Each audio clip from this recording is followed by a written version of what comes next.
अगर भगवान भूत अधिपति भगवान शंकर का स्मरण कर कर, पंचाक्षर मंत्र का स्मरण कर कर अगर आप पूजन में बैठ रहे हैं, लक्ष्मी पूजन कर रहे हैं, तो ये पक्का है अगर हमसे कुछ त्रुटि हो भी गई तो भगवान भोलेनाथ उसको क्षमा कर देंगे।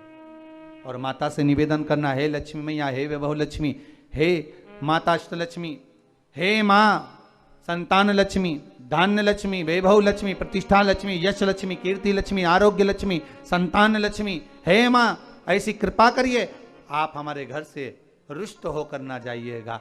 कितना सुंदर संवाद है। एक साहूकार की बेटी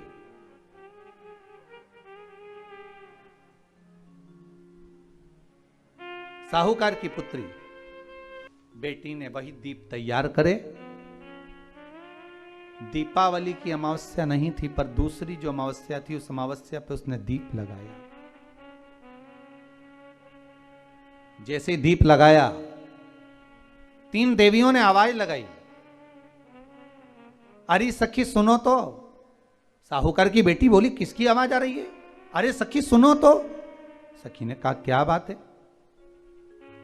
आवाज आई, 3 सुंदर स्त्रियां, बड़ी सुंदर युवती बनकर, सुंदर आभूषण वस्त्र पहनकर बैठी हुई थी। एक ही जगह पर तीनों बैठी हुई हैं। इसी को त्रिवेणी कहते हैं महाराज। जो त्रिवेणी का जो वृक्ष होता है उसमें 3 त्रिवेणी का जो वृक्ष होता है उसमें दिए लगाने का बड़ा महत्व होता है, तो इसी को त्रिवेणी कहते हैं। तीनों बैठी हुई थी। अब तीनों बैठी, आवाज लगाया, हम आपको सहेली बनाना चाहते, सखी बनाना चाहते, आप हमारी सहेली बनेंगी? साहूकार की बेटी ने कहा, मैं आपको कल बताती हूं, मेरे पिताजी से पूछूंगी, मैं आपको मित्र बनाऊं कि ना बनाऊं। ठीक है, चलिए घर पहुंची। पिताजी, मुझे 3 सखियां मिली हैं, एक सरस्वती है, एक पार्वती है और एक लक्ष्मी है। अच्छा, पीपल, आंवला और बेलपत्र तीनों वहां विराजमान। अच्छा, क्या कर रही हैं? सखी बनाना चाहती। पिताजी ने कहा, बन जाओ सखी, सखी बनने में दिक्कत क्या है, बनो। अब दूसरी अमावस्या पे जब वो गई और जाकर उसने कहा कि मैं आपकी सखी बन सकती हूं, तीनों प्रसन्न हो गई। तो उसमें से एक सखी माता लक्ष्मी ने कहा कि चलो आज तुम हमारे घर चलो, हम तुम्हारा सम्मान करना चाहते हैं। सखी को माता लक्ष्मी अपने घर ले गई।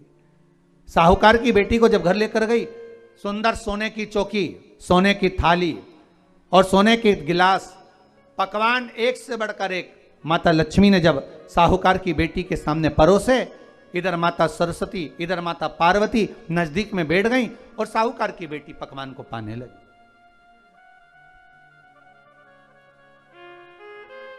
साहूकार की बेटी पकवानों को पा रही है, भोजन ग्रहण कर रही है। अब भोजन करने के बाद साहूकार की बेटी चली गई। अब जाते से ही माता लक्ष्मी जी ने कहा, सुनो सखी, अगली जो अमावस्या आ रही है, आपको मालूम है वो कौन सी अमावस्या है? नहीं।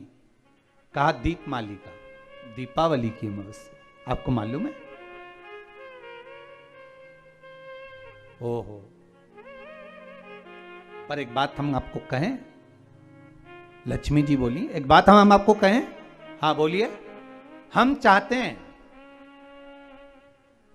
इस अमावस्या को आप हमारे घर आई हो, अगली अमावस्या को हम आपके घर आना चाहते हैं, क्या आप हमें बुलाएंगी? सखी ने कहा, साहूकार की बेटी बोली, अगर आपका मन है आने का तो आप आओ, मना नहीं है। साहूकार की बेटी हूं मैं। लक्ष्मी जी ने मन में सोचा, ठीक है, तैयारी करो। आज साहूकार की बेटी घर पहुंची तो पिताजी ने पूछा, बेटी आज बहुत देर हो गई तुझे आने में, कहां रह गई थी तू, कहां रह गई तू? बेटी कहती है, 3 सखियों के घर गई थी, आने में देरी हो गई, पर मेरी सहेली माता लक्ष्मी जी कह रही हैं कि अमावस्या के दिन मैं तुम्हारे घर में आऊंगी। तो पिताजी ने कहा, उसमें क्या दिक्कत है, तैयारी करो। तो पिताजी, घर में अपने खाने के लिए तो कुछ नहीं, तो माता लक्ष्मी को क्या खिलाएंगे? साहूकार ने कहा, बेटी तू इतनी जल्दी हिम्मत हार गई कि तेरे घर में कुछ नहीं है? गाय का गोबर ला, लीपन कर, घर को पोंछ, कचरा उठाकर बाहर फेंकिया। पिताजी घर में तो कचरा भी नहीं है कि जिसका प्रयोग करा जाए। कचरा उठाकर बाहर फेंकिया। चौकपुर, पिताजी चौक पूरने के लिए तो मेरे पास में कुछ है ही नहीं, जो दीवार पर पोत रही है वही मिट्टी को पोत दे, चौक पूर। उनके घर गई थी, सोने की चौकी पर सुंदर आनंदमय भाव से बिठाया है मुझे, सुंदर सोने की थाली में भोजन कराया है मुझे, अब मैं क्या दूं? पिताजी कहते हैं, अगर लक्ष्मी आपकी सहेली अगर आ रही है, बड़ी धनपति है, तो व्यवस्था भी वही करेगी। अब लक्ष्मी तो जाने की तैयारी में, सरस्वती उनके साथ जाने की तैयारी में, पर माता पार्वती नहीं गई। माता पार्वती ने कहा, आज मैं नहीं जाऊंगी। क्यों? आज मुझे अमावस्या का दिन है ना, इसलिए बेलपत्री के पेड़ के नीचे मुझे रहना पड़ेगा। तो माता पार्वती बेलपत्र के पेड़ के नीचे रुक गई।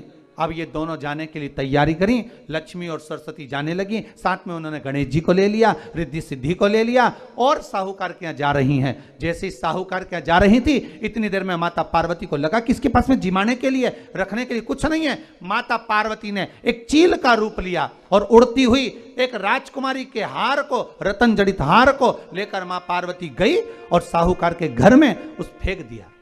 साहूकार के दरवाजे पर जैसे फेंका,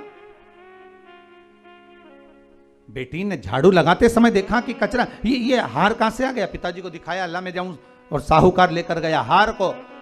जो सेठ को दिखाया, महाराज ये हार तो करोड़ों का है, कोई साधारण नहीं।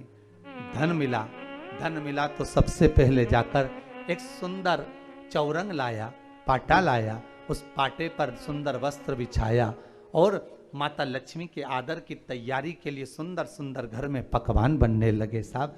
और सुंदर सुंदर पकवान बने। जैसे ही लक्ष्मी घर में प्रवेश करी, सरस्वती प्रवेश करी, गणेश प्रवेश करे, रिद्धि सिद्धि प्रवेश करी, लक्ष्मी जी ने पहला संबोधन कहा, क्यों सखी, तू तो कह रही थी कि मेरे पास में कुछ भी नहीं, फिर इतना सारा सामग्री कहां से आ गई?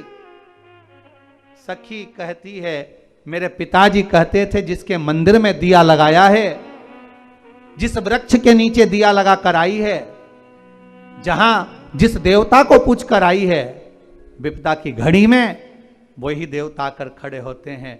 ना जाने कहां से हार मिल गया, ना जाने कब प्रसाद बन गया।